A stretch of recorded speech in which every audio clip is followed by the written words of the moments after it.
pouvez venir effrayer qui vous voulez. Vous pouvez venir mettre des pressions comme vous voulez. Vous pouvez prendre, même s'il le faut, vous pouvez mettre 100, 800 personnes, 1000 personnes en garde à vue. Mettre des pressions et sortir vos faux mensonges, là, vos faux témoignages, là, pour essayer de créer des divisions entre nous. Dire que l'autre il a parlé sur vous. Il faut pas expliquer nos bisous. L'accord signé entre Antoine Kizengi et Hippolyte Kanambe alias Kabila. On va signer que non, bisous, tu dois accompagner occupation, tu dois accompagner viol, tu dois accompagner massacre, tu dois accompagner génocide. Mais bisous, photos en a pas la gâteau.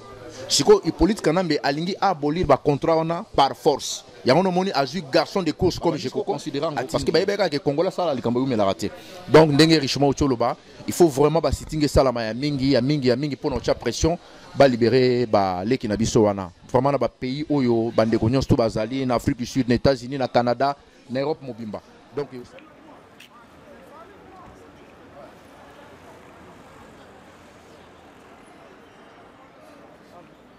Bosiko bokene beaucoup kotakuna na restaurant.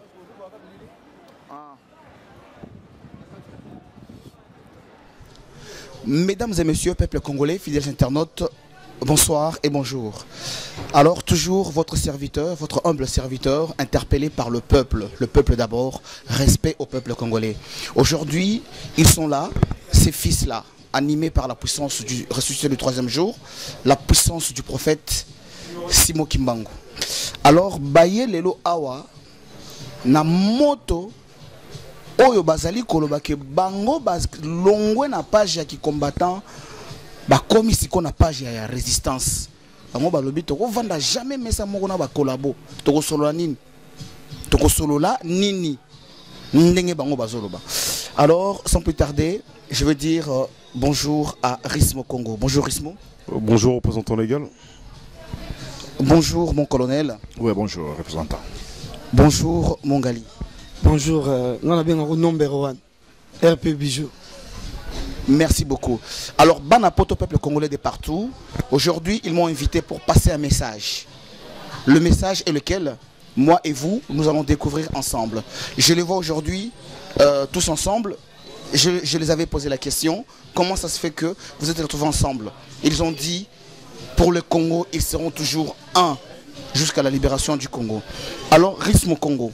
Moi, aujourd'hui, la première des questions que je veux te poser, c'est pour savoir, les gens me posent tant de questions, pour savoir quelle est la suite des Curtis Congo et de Ntingi Congo. À tous les Congolais qui te suivent à cet instant. Ce que je dirais, c'est que par rapport à Ntingi et Curtis, pour l'instant, ils ont été mis on va dire en examen. Là, ils sont en mandat dépôt. Ntingi, ce qu'on lui reproche, on ne sait pas. Ils sont venus, ils ont interpellé la semaine dernière 6 personnes. Et à la fin, toutes les personnes sont sorties à part Ntingi. Moi, ce que je veux dire, j'ai pas envie de savoir le pourquoi du comment de leur enquête. Parce que Léon Kengo Wadondo, il avait décidé de ne pas porter plainte. C'est-à-dire que, à partir de là, je ne sais pas pourquoi le procureur de la République française a voulu poursuivre l'affaire. Ça veut dire que ces gens-là ont eu un mandat, c'est-à-dire qu'ils ont été mandatés pour venir casser la résistance congolaise. L'État français a été mandaté par l'État congolais pour casser d'une part la résistance. Mais nous, moi je vais vous dire quelque chose, représentant légal. Nous, on n'abandonnera jamais. C'est-à-dire que ça aussi, c'est un message que je suis en train de dire à la police française. Moi, je vous dis personnellement, vous pouvez venir effrayer qui vous voulez. Vous pouvez venir mettre des pressions comme vous voulez. Vous pouvez prendre, même s'il le faut, vous pouvez mettre 100, 800 personnes, 1000 personnes en garde à vue. Mettre des pressions et sortir vos faux mensonges, là, vos faux témoignages, là, pour essayer de créer des divisions entre nous. Dire que l'autre il a parlé sur vous, l'autre il a parlé sur toi, l'autre il a parlé sur toi. Non, ça ne marchera pas avec nous. Ça veut dire que le 30 des orfèvres, messieurs, vous pouvez vous mettre là où je pense ça. Parce que vous n'allez pas nous avoir. Tout ce que j'ai à dire par rapport à ça, moi, je suis toujours là en tant que résistant, on se bat pour nos frères. Là, ils ont arrêté un de nos frères Ting, ils veulent nous casser le moral. Ils ne casseront pas le moral. C'est pour ça que je demanderai aussi à tous les combattants d'Afrique du Sud, Belgique, Suisse, Allemagne, Angleterre, Canada, États-Unis, aller manifester devant l'ambassade de France. Comme là, c'est la période électorale, il faut qu'ils nous sentent. Boyoki, n'a habité si Boyoki bien. Boyoki n'est qu'au manifester. En face, il y a l'ambassade, il y a France. Comme la France veut nous mettre la pression, ils nous prennent pour des imbéciles, on va leur montrer que non. Nous, vous allez plus jamais pressionner quelqu'un. On se bat contre notre gouvernement, c'est pas vous qui allez nous faire peur. À l'heure actuelle, seule la mort pourra nous arrêter. C'est-à-dire que vous pouvez coffrer qui vous voulez, vous pouvez mettre en prison qui vous voulez. Nous, on va continuer jusqu'à la fin. Vous avez compris ça? On ne dormira jamais. On ne dormira jamais. C'est un message au gouvernement congolais. On ne dormira jamais. Message au gouvernement français, on ne dormira jamais. Message au gouvernement américain, on ne dormira jamais. C'est jusqu'à la mort. On a décidé de rentrer dans ce combat-là, c'est pour pas s'arrêter demain. C'est-à-dire que ceux qui croient qu'on va s'arrêter un jour, détrompez-vous. Détrompez-vous. Ingeta. Mesdames et messieurs, vous l'avez suivi, Rismo Congo, le président de JCK, fils du pays, qui ne réclame que, lorsque je parle avec eux, qui ne réclame que la libération, la liberté du peuple congolais, que la voix du peuple congolais soit entendue. Alors, Banapoto, de partout, Maître Camionnette Mbola, Olanda King Olobi, représentant légal, combattant, Yo Moko Lobi Ingeta, Yo Zali, descendance, ya prophète, Olobi représentant, Moutako Sakana na combattante, Ngana Lobaki Nayo, Ingeta.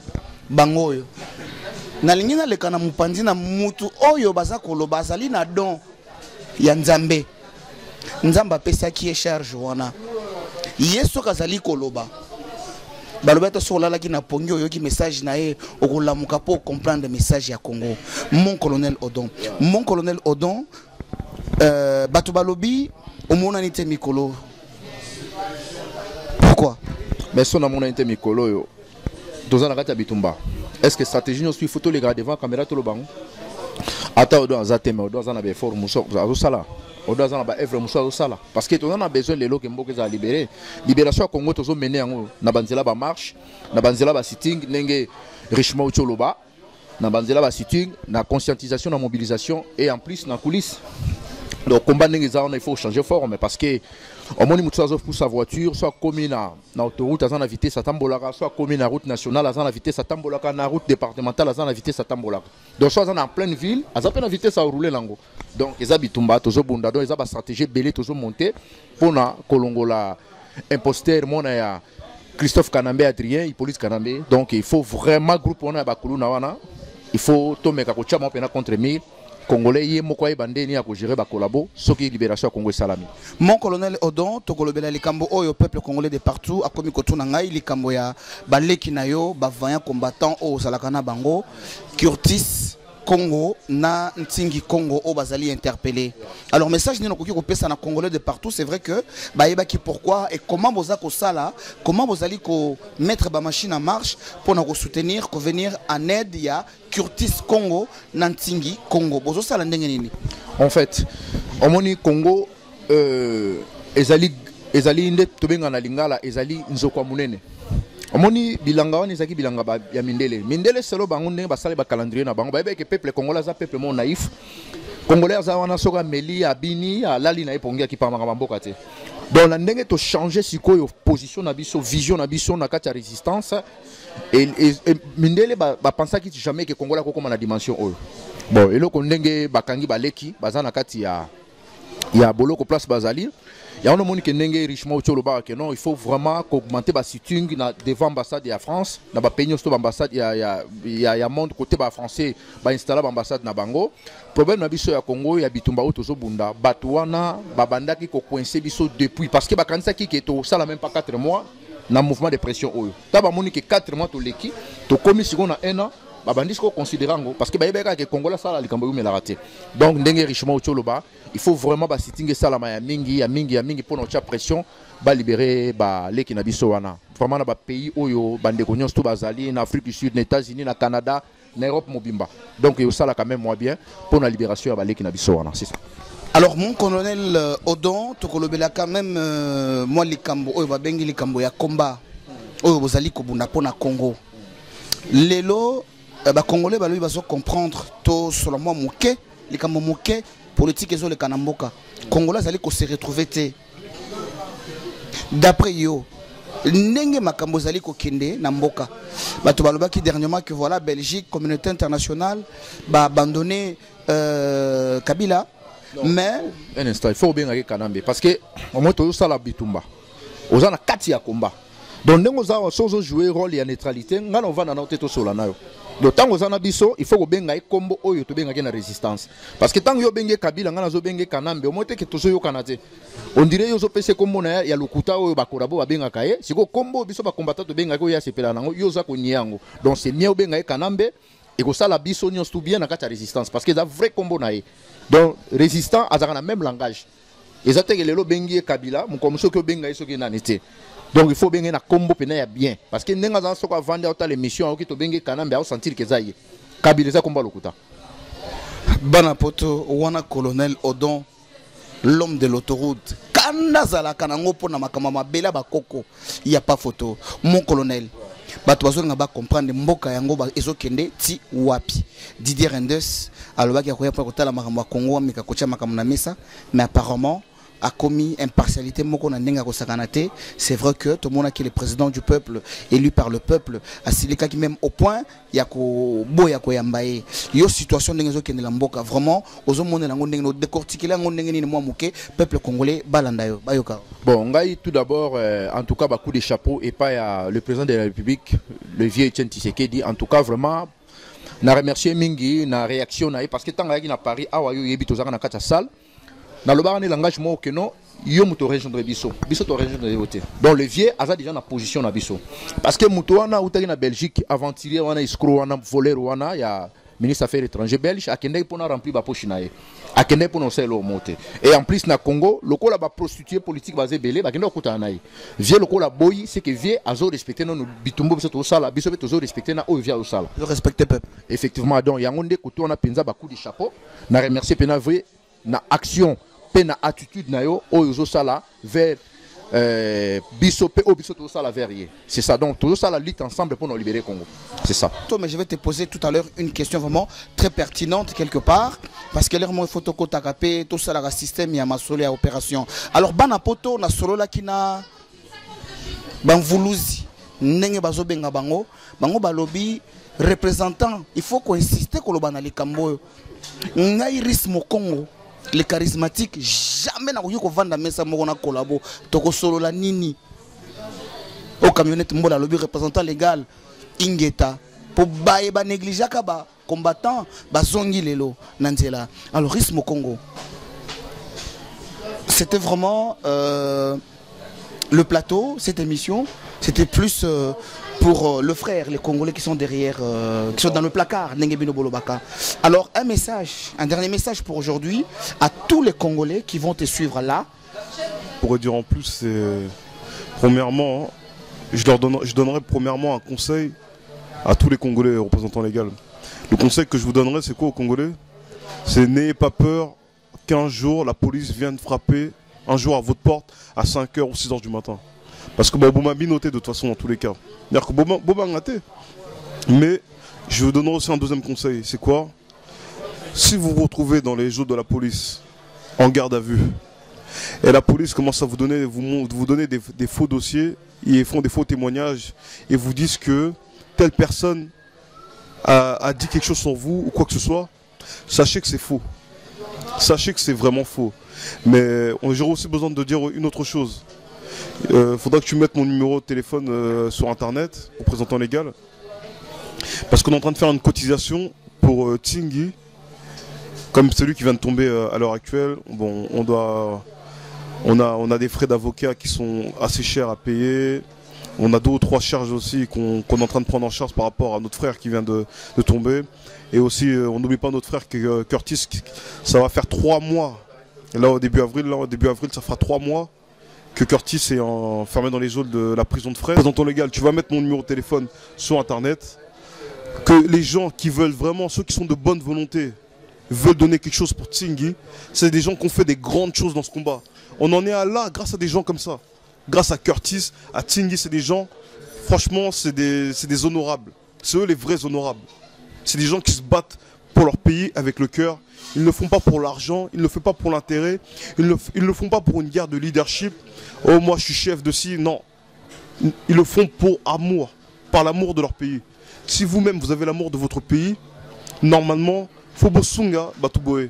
C'est-à-dire que normalement, vous devez donner quelque chose, au moins, ne serait-ce pour aider, parce que vous dites que vous êtes des vrais combattants. Merci beaucoup, Banapoto. J'espère que si vous avez compris, votre grand frère, votre petit frère, votre fils, votre enfant, être sur ces tons, parce que bon comprendre que Voulouzi, baza komi pesa corps et âme, pour na mbela banko konenge bazali koloba, mais soutien, il faut euta. Bazo Sengabino et Panabino. Mon colonel Odon, yo oyo balobi mikolo oyo, ozali na nguya, ozali na puissance, tango okoloba, ndenge na lobaki, ata moto akolala na mbeto. Soka yoki mongongo ya colonel Odon, bana poto zangate, na uti Marseille, balobi langa likamboana. Bato bazo yo kaka.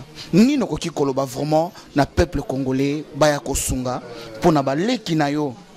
Bana na yo au quelque part na maloba na conscientiser ke bango pona likama mabele les loba se retrouver quand même na simakuna pona makambo mboka nino oki koloba na osala comme appel na ba congolais baya pour aider likambo ya bana wana. Bon elonga na ko compléter na ko ka ko rebondir mokendenge Richemont auti koloba. Donc numéro Richemont kozalawana omoni makambo to sala soki bat basali appel des fonds en tout cas il faut aide ya baleki na biso wana vraiment congolais. Tola la pongite bitumbo toujours bunda oyo biso to bundi ndena mindele to bundi na barwande te bato batiaki barwande na pouvoir nde biso to sali face contre bango. Donc Richemont azawana azali président ya JCK ezali association moko ya ba jeunes combattants a on a katia France a retia numéro na ye bo contacter à partir numéro na ye quelque chose besoin nango il faut bopé ça parce que biso peut toujours ça la ebelé parce que bitumba o eza ya mutu moko te eza bitumba ya biso nyonso to ndenge na lobaka chaque fois. Ils allaient pour la libération à Congo. Balé qui on a basali derrière les barreaux, tous on a besoin il faut soutenir Bango. Je pense que le numéro à Richemont aux Alawana, bon contacter Richemont même à une box na Facebook naie.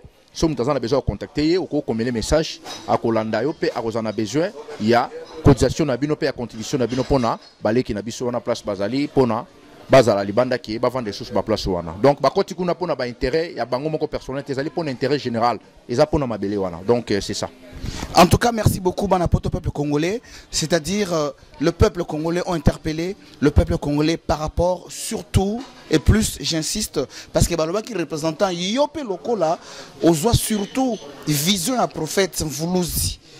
Kimbangu ont insisté dans les cambo, il y a bandeko au bazali sima, na placard ndenge bango moko balobaka, sima ya babaro, insisté les biso pour na ba congolais, bolamuka. Ba Congolais basana ba lycée ou basana ba collège partout vraiment bango oyo bomoni bango. Alors mon colonel Odon yo lobaki que c'est vrai et ça là vraiment spécial pour na bandeko basana ba placard mais batu balobi ma solo zo sala kana Kinshasa au komi absent ba faire ezebele to ko beta yango na ba émission ko ya sima affaire Jekoko mais répondre quand même moi mon colonel donc parce que quelque part il faut na lobele la peuple ba komi ko tuna ba question bino bozoloba ndenge bozo finga kanambi ndenge bozoloba mais tout se rappeler quand même balobi alobaka na batu ki na Congo soki azala katana 2 3 4 5 congolais bazalaka sérieux à conscience po babongisa mboka ozomona tata tango mususu ndenge bozoloba ba viol ndeko na biso papa menda ko koloba non to bongisa likambo ya est c'est que quelque part ezakaka ba congolais bino biso. Est-ce qu'on répondre moi moké wana pour mbala sima toza na système opération au coopérer pour to bimisa vraiment biloko za na libumu affaire. Mais Jekoko en bref, Jekoko c'est un aventurier. Comment aventurier moutab à lobby vérité? Non, Jekoko à lobby vérité. Jekoko azali mandaté par Hippolyte Kanambe. Kanambe menda tindi ba sa ba aventure ba théâtre. Jekoko azola ksabanda ko ya Mozito. Oui, Mozito c'est un voleur parce que Mozito soko tali même longina yo zomona ke moto azamu yibi. Samba Ipso que Moutaza Mouyibi. Mozito, c'est un voleur qualifié. Mozito, Bochab, tous ces gens-là. Groupe Ouana et marionnette Ouana. Nabenga Baon, les colonels en cravate. Mozito, Bochab, y compris même Jekoko. Parce que Jekoko, avant ça, la qui a amitié na Kanambe, Bakangaka et na Kabila. Jekoko a zagi on dit na ambassade de Panaye. Azagi na passeport à pays tout. Abandé ko flatifié, on peut pas voyager. Bon, on a sa vie privée naïe, mais problème est on a palou na barwande ba signa qui accord moko secret accord on ezala qui il fallait donc Antoine Kizengi Antoine Kizenga yebisa ki politique kanambe alias Kabila ke non au moment où bino boko occuper Congo biso fait poto za na para gâteau na biso bon ye je kokwa zo la kisabanda ku ya Mojito ndenge Mojito ayibi oui en tout cas na féliciter Mojito na muibi asali na 3 ans ou 4 ans asali na pouvoir Féliciter na féliciter c'est un voleur to kangaye et bongo sikoyo Jeanette Kanambe Jeanette Kanachien grande série à politique kanambe bakosa kazali pasane nazo confirmer kazali pasane parce que moi j'ai des preuves na uta bata yo ebinando voyager ba Tanzanie bamboka ali pasana été Jeanette Kanambe la fois passée où tu ko fêté 3 milliards de dollars na intercontinental. C'est vrai ça? Ouais. Ça fait combien de temps? Est-ce que Jeanette a sali na Congo plus de 20 ans? Est-ce que Jeanette Kanachien tanga yaki na Congo yaki mona bana ni mongo bomi balé ye moko azaki lokwa mutazana sonde mutavanda na Ethiopie tanga yaki na Congo so bazu photo na tanga yaki na Kisasa balaki sur on dimate que Jeanette a outé ko fêté 3 milliards de dollars n'inter. Pourquoi j'ai koka lobeli yangote? Et en plus Mojito ayibi kesi ya l'état ayibi peuple congolais banda bango atongini na Congo nazo côté la été pour naza pour yete parce que c'est un collabo voleur Mojito mais biloko oyo Hippolyte Kanamba sali libanda Congo est-ce que Jekoko la kisi biso ngo soki Jekoko za na besoin ya ba preuve ya ba image nga na ko fournir ye parce que Jeanette Kanachien asomba concession moko boy na nani na Wendok na Namibie place wana eza cité moko touristique eza na ba immeuble ya danger eza na hôtel à luxe ba mindele bakenda visiter place wana soto pesi ba image wana alaxa na télévision na Congo mikili alo bana batuke tala Jeanette ayibi mbonga Congo sa ba biloko akosala ngo Hippolyte Kanambe ndinga za wana azana usine moko boye ya batterie de déchets na Tanzanie usine wana eza na capacité ya ba plus de 5 à 10 000 travailleurs mais na Congo sa le côté eska alaxa ngo toza na temps distraction te je kokwa zolo bakeno azana danger na Congo c'est loye même muto aboma na Congo c'est qui? C'est les Rwandais. C'est qui c'est Hippolyte Kanambe. Omoni eza lokola des joueurs ba yoka na kata terrain. Ba bandis ko bunda. Mais bango nyoso baza ba joueurs baza na ba botine balati ba maillot bango tout. Baza na ba même équipe. Le problème est il faut pas expliquer no biso ba corps wana ezaki ba corps signé entre Antoine Kizengi na Hippolyte Kanambe alias Kabila. O ba signé ki que non biso to ko accompagner occupation, to ko accompagner viol, to ko accompagner massacre, to ko accompagner génocide. Mais biso photos en a pas gâteau. Siko Hippolyte Kanambe alingi abolir ba contrat wana par force. Yango moni azu garçon de course comme Jekoko atindie. Jekoko azano no master ya Kanambe avant même Kanamba boma Kabila. Tango Jekoko kimaki na Congo, Hippolyte Kanambe nde asiraki abizonga na protéger. Donc Jekoko ndenga za wana azali mandaté par Hippolyte Kanambe. Yango moni azu sa ba combattant, il faut pas bozana kata distraction. Congolais bazwaka na mupepe facilement. Il faut tous à la concentrer dans le combat. Jekoko ndenga za wana azana danger mon côté azali mandaté par Hippolyte Kanambe alias Kabila Joseph ezali groupe wana nde tindaki bango basaba ba monter baku wana atongi bandako wana toki bandako monsieur sali 2 ans 3 ans. Pourquoi Jekoko l'accès quand on va vanter? Et en plus Jekoko a de démissionner pourquoi? Parce que tant babomaki batuna ba Congo massacre ya Budu dia Congo. Jekoko azaki député il fallait démissionner. Tant basaki massacre na Kiwanja na site na Nord Kivu. Oyo kunda batware na bosko tangana ba pendre chef coutumier ba bomi bato important. Il fallait que Jekoko démissionner. Tango 3 quarts ya citerno ba Rwandais batindaki na site Kivu. Batumba village mobima na ba villageois. Il fallait que Jekoko démissionner. Ba massacre nyonso na ba viole sama na Congo Jekoko ibi yango te. Wana ndako démissionner nango. Est-ce que kimuibi ya Congo na minicho Congo na minicho ba oyi baté ba sa piège. Et ça piège mutna mtazo par na. Donc biloko Jekoko zolo ba za distraction mon frère. Atala kisi 200 ndako atala kisi 5000 ndako ya nani ya Mojito pona biso bato toza na kata résistance nazo yebisa bandeko ki c'est la distraction aza mandaté par les politiques Kanambe. Donc Palou azo réclamé parce que aza na ba signature ba signaki secrète yé na ba Rwandais azo expliquer ba que non mais il faut to continuer toujours ko partager gâteau ensemble. C'est ko Kanambe lokola zo ko attaquer na ba signature wana te zaki signé bango mibale wana entre Antoine Kizengi na Rwandais. Yango no moni ba su petit moko boy de garçon de course moko comme Jekoko ba créer ba former ba bi kendesko ko attaquer na domaine wana. Donc pour na biso ba combattant ata la kisi 10 000 ndako Mojito ezali nul et sans effet. Jekoko kutunenga za wana ezali Jekoko, Francis Kalombo, Deo Indulu na Boshab bangonde ba créer groupe ba kuluna oya bato makasi batambo na ba machette na Kinshasa. Ya solo wana. Est-ce qu'il a expliqué on dit peuple congolais? Information ngana opesa yo ba matoi na biso omoni matoi na ngeza mokuse mais ils ont na Kinshasa misu na ngeza awa mais misu na ngemo na tina kini parce que il y a des gens qui sont là-bas au ba pesa ba information tous les jours eza na ba collabo o to benga ba mal nécessaire baza na kawana bamona ba courage na biso bamona ndenge toza ko se pumone pona Congo bamona ke mboke kenda bakoma ko pena ko pesa so ba information que ndenge Jekoko azawana basalaki ba créer groupe ba kuluna o moni bato makaso batambola ba machette o ba torturer ki peuple congolais pendant les élections o ba sema ki climat terreur na kati ya Kinshasa pendant les élections ezali groupe oyo Jekoko Francis Kalombo Deo Ndulu Bochab basalaki pona torturer peuple congolais. Est-ce que biloko na lo bien Yaoundé il faut bazala calme bazala na kati ya embrouillement te Jekoko ata bimisi mabe nyonso ya mozito Jekoko ye moko no ndenga zaona oyebi ba avanti Jekoko basalaki na Francis Kalombo na 2006 oyebi que Jekoko aboma bat na Kingabwa pendant les élections entre Jean-Pierre Bemba et Hippolyte Kanambe Jekoko aboma bat na Kingabwa mais le quoi Congola bossa na Rambangu bazo bossa na siko biso le quoi toye toza na mémoire ya mokusete mémoire de comment moulay na ndenga désordre donc makamba Congo tango zoya na ngwe na malembe ngana lobi na za parfaite mais Jekoko na vie na ye oyo basala na Kanambe aya ko diaboliser mozito te mozito aza voleur na place na yo moni ke na moni mozito ayibito mozito yo moko aya ko intervenir azui mon habitinda na MNA na ebité azaka politicien toi aza député toi aza musicien donc à l'équipe de la télévision il défendre Likamboyo ba bengi même pas ye.